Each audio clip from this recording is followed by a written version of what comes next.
वह है संहिताओं का, जिसे हम 4 वेद कहते हैं। फिर ब्राह्मण ग्रंथ आए, फिर आरण्यक आए, फिर उपनिषद आए। अब जो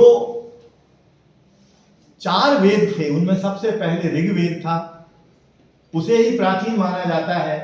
और पहले तो एक ही वेद था और एक से फिर 4 हो गए और 5वां वेद फिर आयुर्वेद आ गया। और ऐसे बहुत सारे वेद आ सकते हैं। वेद का मतलब होता है ज्ञान।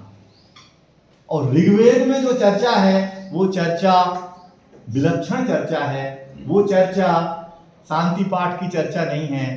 ओम शांति करके ऋग्वेद को नहीं समझा जा सकता।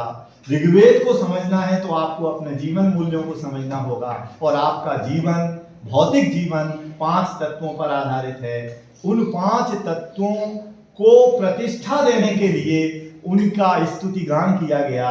पानी कैसे गिरता है, वरुण का गान किया गया। सवेरा होता है, उल्लास आता है, सांझ होती है, सोने के लिए, आराम के लिए आपको प्रेरणा। ये सारा अग्नि तत्व है, ये सब ऋग्वेद में है। वो लाक्षणिक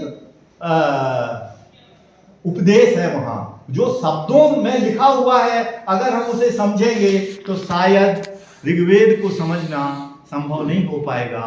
ऋग्वेद पर मैंने थोड़ा काम करने का सोचा था, तो मैंने सोचा कि ऋग्वेद का मतलब क्या होता है। तो मैं कुछ पंडितों के पास गया, कुछ और लोगों के पास गया, तो कोई कहता है इसका ये मतलब है, इसका ये मतलब है, इसका वो मतलब है। मगर मैं संतुष्ट नहीं हुआ। मुझे ये उनकी कोई बात जची नहीं।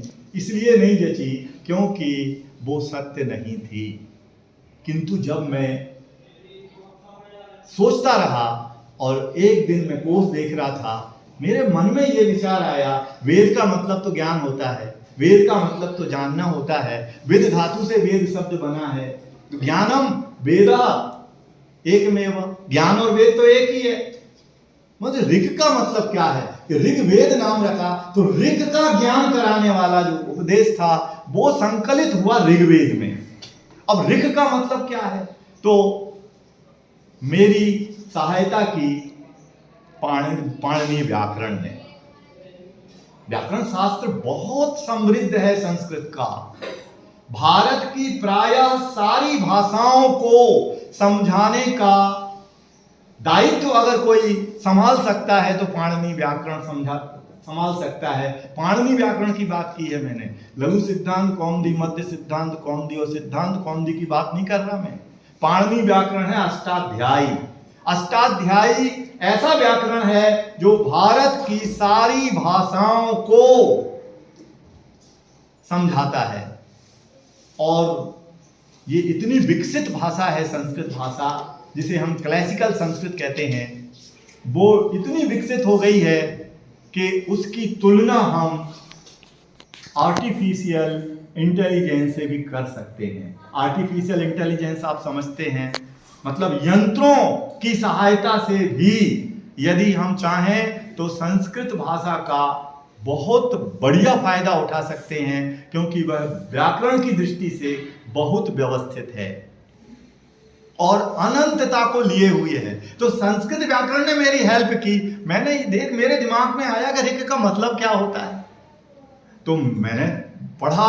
तो ऋच्छ धातु है गमन अर्थ में, जाने के अर्थ में, तो ऋच्छतीति ऋग। इतना जब मैंने पढ़ा वाचस्पत्यम में, तो मेरा तो मन खिल उठा। अब ऋच्छ गमनार्थक धातु है, ऋच्छति गच्छति गच्छति परिणमति यत् तत् ऋक्, जो निरंतर चलता है, निरंतर गतिशील रहता है, निरंतर परिणमित होता रहता है, रुकता नहीं है।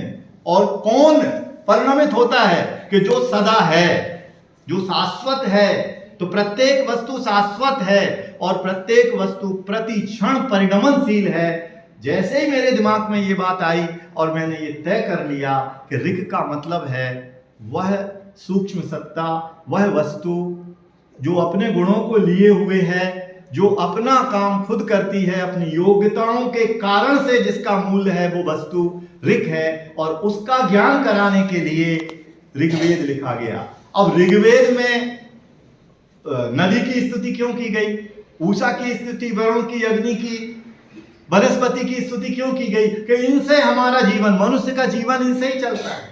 पंचभूत में जो हमारा शरीर है, इस शरीर को यदि हम सही समझ पाएंगे तो शरीर में रहने वाले उस चेतन तत्व को भी सही समझ पाएंगे, जिसे हम ब्रह्म कहते हैं। वो ब्रह्म माने ब्रह्मतीति ब्रह्म, परिणमनशीलता से जो हमेशा बड़ा ही होता चला जाता है, वो प्रत्येक वस्तु, प्रत्येक तत्व ब्रह्म है। उस ब्रह्म तत्व को जब साइंटिस्ट जानने की कोशिश करते हैं भौतिक रूप में, तो वो है परमाणु, और परमाणु ही हमारी इस सारी सृष्टि का आधार है, क्योंकि वे परमाणु ही मिलकर के स्कंध बनते हैं, और स्कंधों से ही ये सारी दुनिया चलती है। हमारा शरीर भी उन स्कंधों से बना हुआ है। असंख्यात प्रकार के स्कंध हैं हमारे शरीर में, परंतु वो सब एक जाति के हैं। इनका अध्ययन दार्शनिकों ने बहुत गहराई से किया है। जैन दार्शनिक तो इस दिशा में बहुत आगे बढ़ गए हैं। यदि उसे समझने की कोशिश की जाए तो हम उन मूल्यों तक पहुंच सकते हैं, और यम, नियम, आसन, प्राणायाम, धारणा, ध्यान और समाधि तक पहुंच सकते हैं। अपनी आत्मा को दुख से बचा सकते हैं।